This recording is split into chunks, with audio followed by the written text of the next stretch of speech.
Support for this podcast comes from the law firm of Davis Malm. Whether you're a developer, property owner, manager, or commercial tenant, their real estate attorneys know the lay of the land, not just the law. Learn more at davismalm.com. WBUR Podcasts, Boston.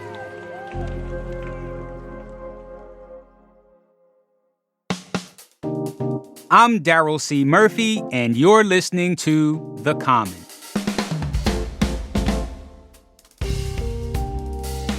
It's day 2 of our election coverage, checking in with candidates competing for city council seats in districts 6, 5, and 3, all of which are facing a guaranteed change in leadership come January, since no incumbent is running in them.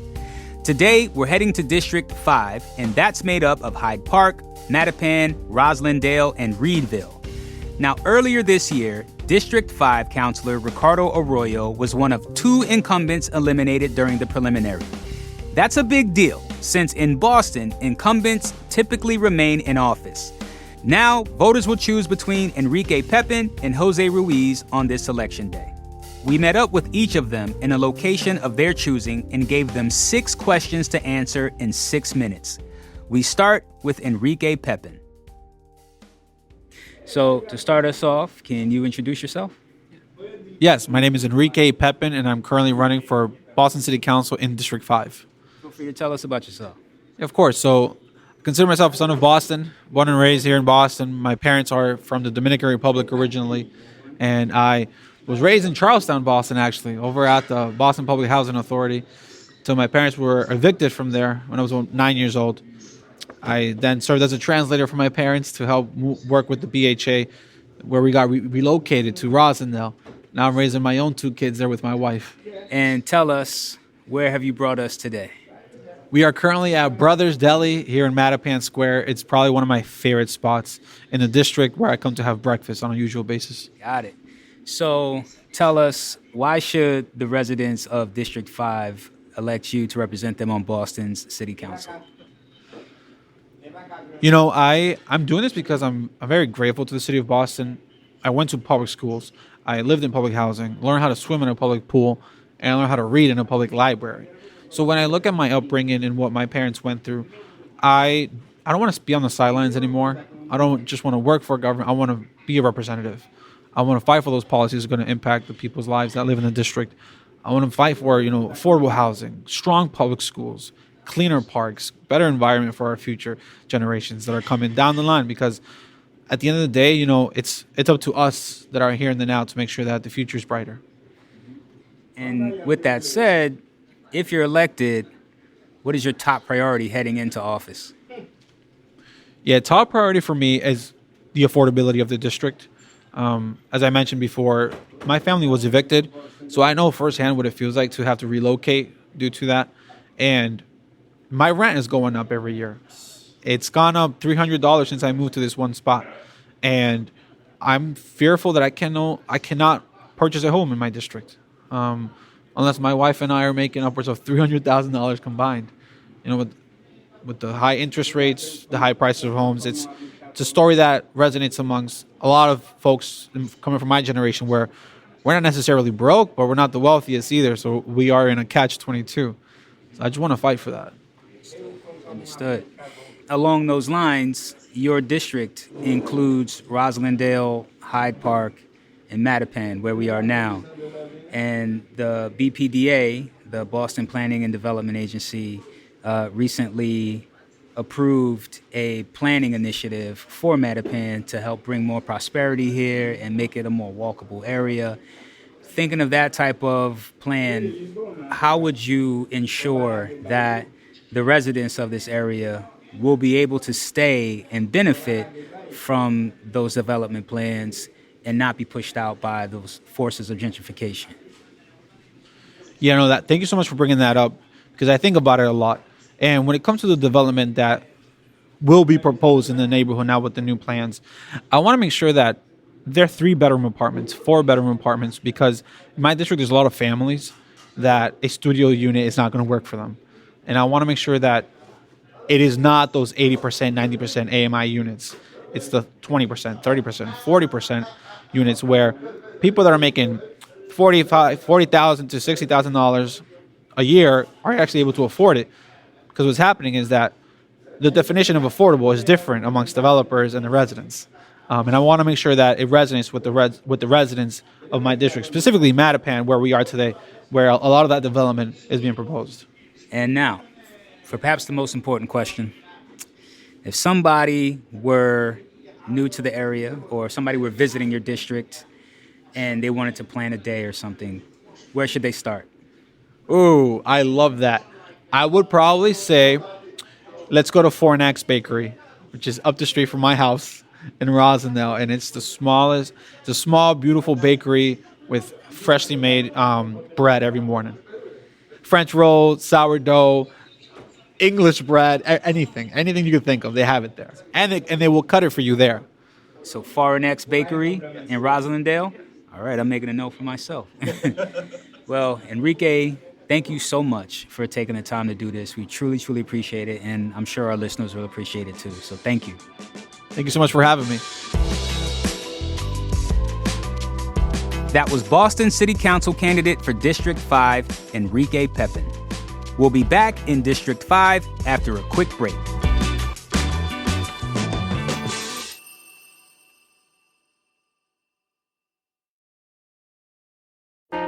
Politics has never been stranger or more online, which is why the politics team at Wired is making a new show, Wired Politics Lab. It's all about how to navigate the endless stream of news and information and what to look out for. Each week on the show, we'll dig into far-right platforms, AI chatbots, influencer campaigns, and so much more. Wired Politics Lab launches Thursday, April 11th. Follow the show wherever you get your podcasts.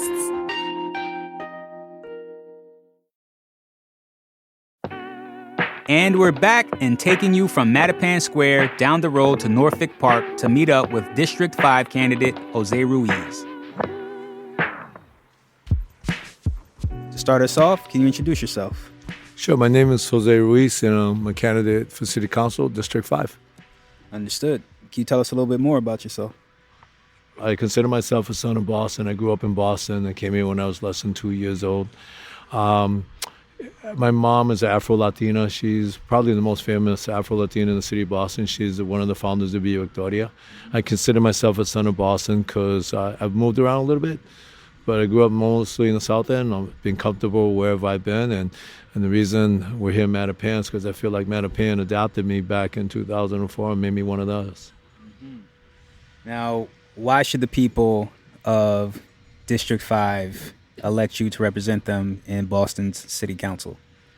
I think I'm well-rounded. I think I'm one of the most well-rounded people you can ever meet. And I mean that prideful. I don't mean that like someone, a pompous person would say. You're going to find out by a lot of people that meet me that I'm the most humble person. I know I'm here to sell myself.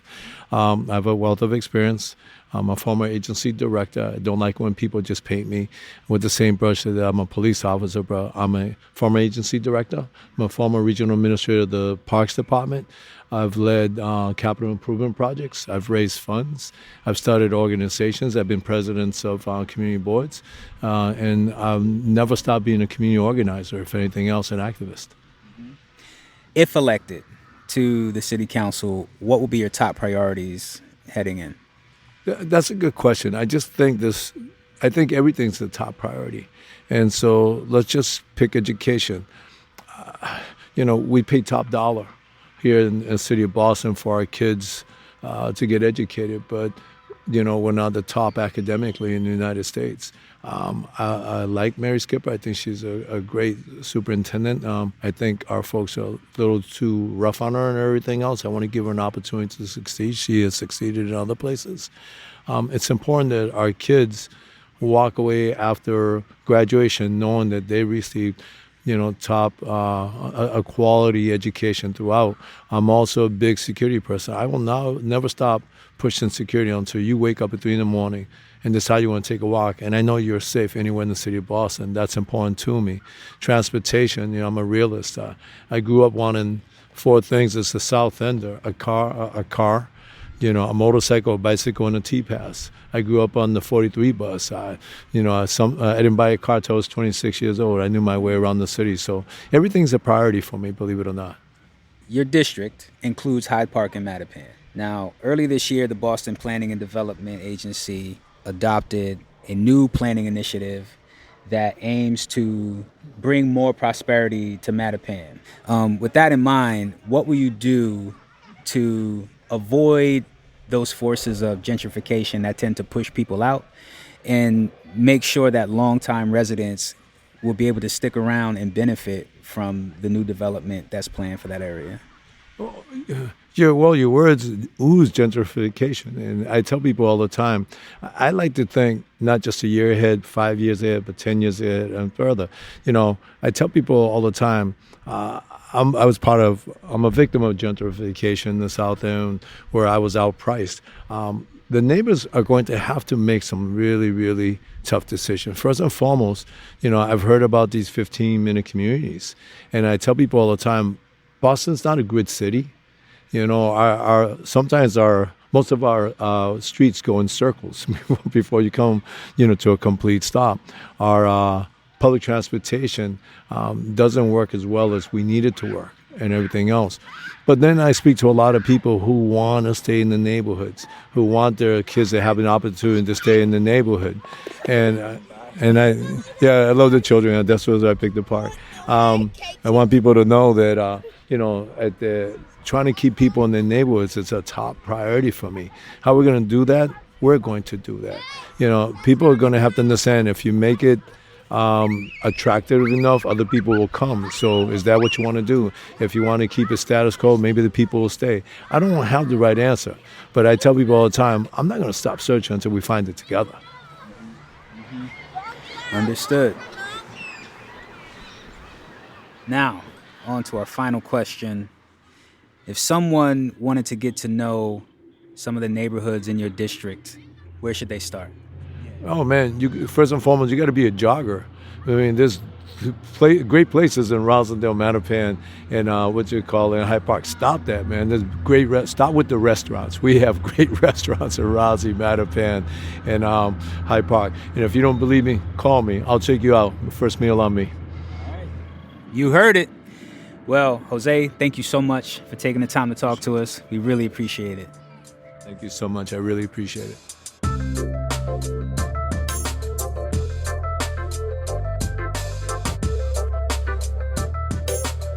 That was Boston City Council candidate for District 5, Jose Ruiz. Municipal elections take place in Boston on November 7th, and the deadline to register to vote in these elections is this Saturday, October 28th at 5 p.m. You can check your voter registration status and register to vote at sec.state.ma.us. Don't worry, we'll put that link in our show notes. And that's it for our show today. Thank you so much for listening to The Common. Tomorrow, we'll take you to District 3 for interviews with City Council candidates John Fitzgerald and Joel Richards. For now, I'm Daryl C. Murphy, and I'll talk to you soon.